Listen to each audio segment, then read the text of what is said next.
Pace bene, masih di mea culpa para culprit. Kita bersyukur kepada Allah, kita masih punya kesempatan bertemu dalam rupa video. Kali ini kita mau berbicara tentang Markus 2 ayat 1 sampai 12. Uraian ini singkat, bukan mau membahas secara detail tentang bacaan ini, tetapi kita mau mengambil beberapa pemikiran menarik. Sekurang-kurangnya menarik menurut saya. Semoga berguna juga untuk kita renungkan bersama tanpa menutup kemungkinan ada banyak kekayaan yang bisa kita temukan dalam bacaan ini. Yang pertama, saya mau berbicara tentang orang-orang yang datang kepada Yesus. Dikatakan di sini bahwa Yesus datang ke Kapernaum dan tersiar kabar bahwa dia ada di rumah dan orang berkerumun. Banyak sekali datang menjumpai Yesus. Banyak orang datang kepada Yesus. Tetapi pertanyaannya adalah, apa motivasi dan apa yang mereka perjuangkan untuk datang kepada Yesus? Ini menarik, bahkan untuk dibawa pada masa sekarang. Banyak orang memakai gelar Kristen, memakai gelar gereja ini, gereja itu, di KTP-nya dengan identitas Kristen, atau memakai pernak-pernik kekristenan lain pada saat ini. Tetapi apa motif? Apa nilai? Apa yang mau dicari dengan kekristenan itu? Apa usaha yang dibuat dalam nama kekristenan itu?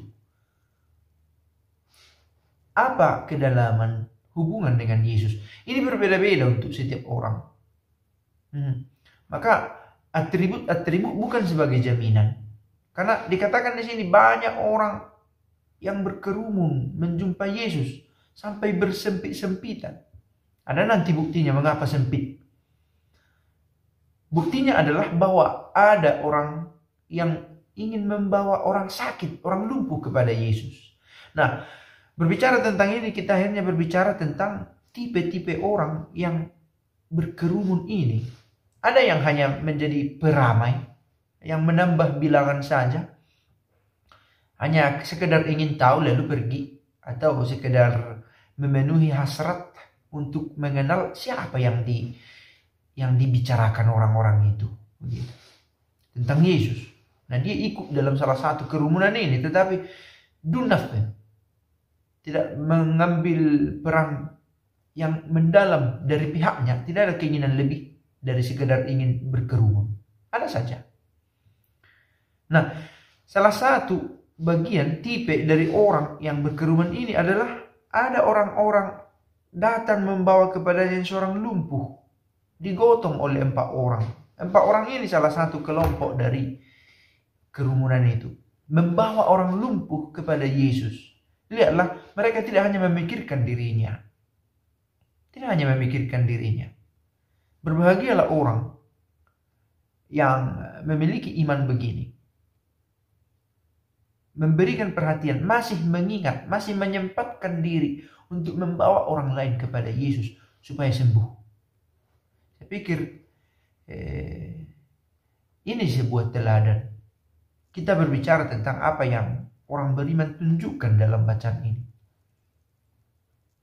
Mereka tidak dapat membawanya kepada Yesus karena orang banyak itu. Ini tadi tanda bahwa saking banyaknya, bersempit-sempitan, sampai tidak bisa masuk secara normal. Lalu mereka membuka atap yang di atasnya. Ini saya pikir pantas juga untuk diberi perhatian lebih. Masuk ke rumah lewat atap itu bukan jalan normal, bukan setiap hari, di luar kebiasaan. Untuk sampai kepada Yesus, mereka bahkan mau mencari jalan yang tidak biasa. Untuk sampai kepada Yesus, bahkan dicari jalan yang tidak biasa. Dibutuhkan effort yang lebih, usaha yang lebih. Bayangkan membongkar atap, mengangkat si sakit ini, si lumpuh ini dengan tilamnya. Lalu harus mencari tali dulu ke sana kemari bila perlu. Harus berkoordinasi dengan yang lain.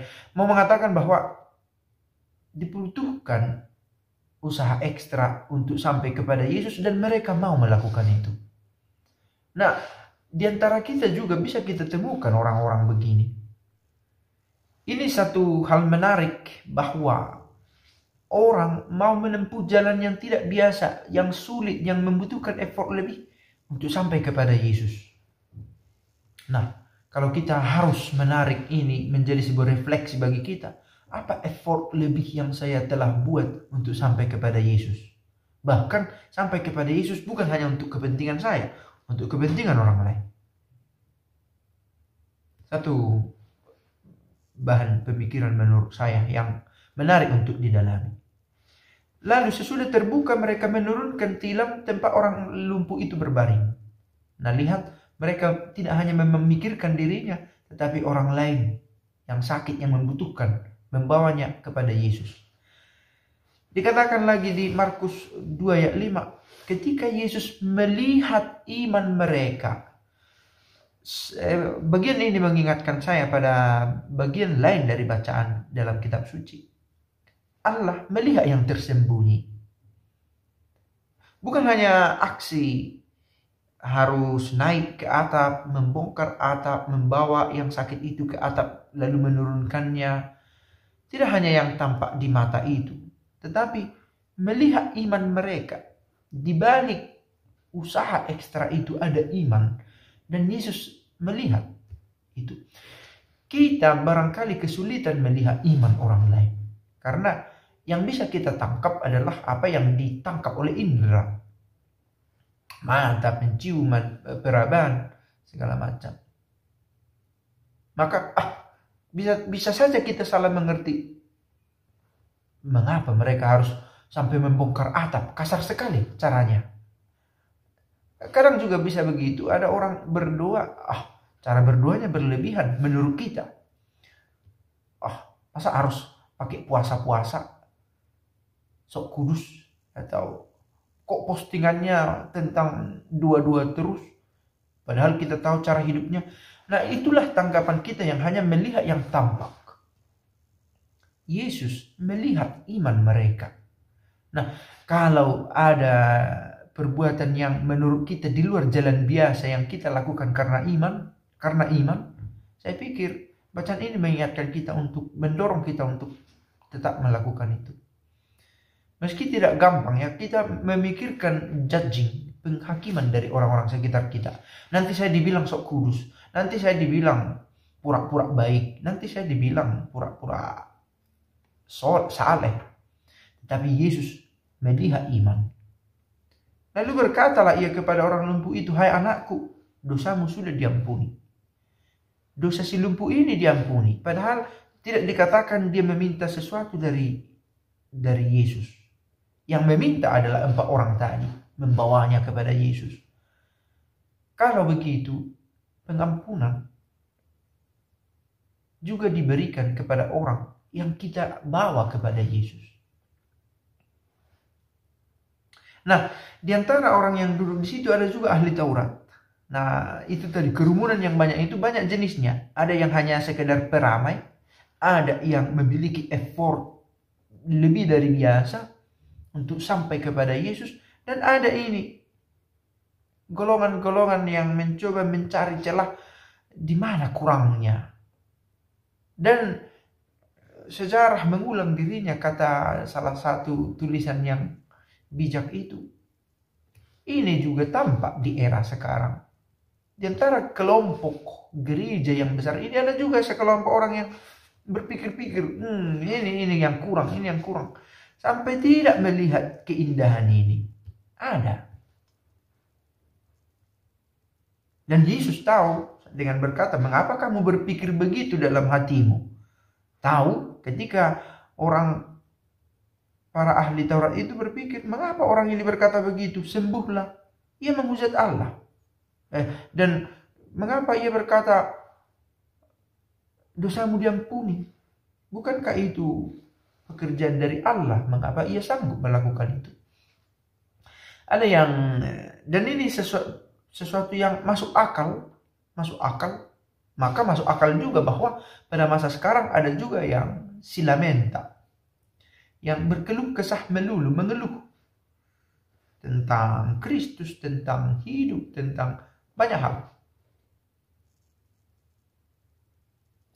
Tetapi itu semua tidak menghentikan Yesus dari karyanya. dan ketakjuban juga tidak terhindarkan. Karena pada akhirnya orang-orang berkata, yang begini belum pernah kita temukan. Semoga bacaan ini membantu kita untuk menyadari bahwa selalu ada yang istimewa, ada kesembuhan yang datang dari pihak Allah. Dan dari pihak kita ada niat untuk memiliki effort lebih untuk sampai kepadanya. Tidak hanya sekedar peramai, pengisi kuota, tetapi yang memiliki effort untuk sampai kepadanya, membawa orang lain pada kesembuhan, bukan membawa orang lain pada kritik-kritik yang seperti dilakukan oleh ahli Taurat. Pace bene.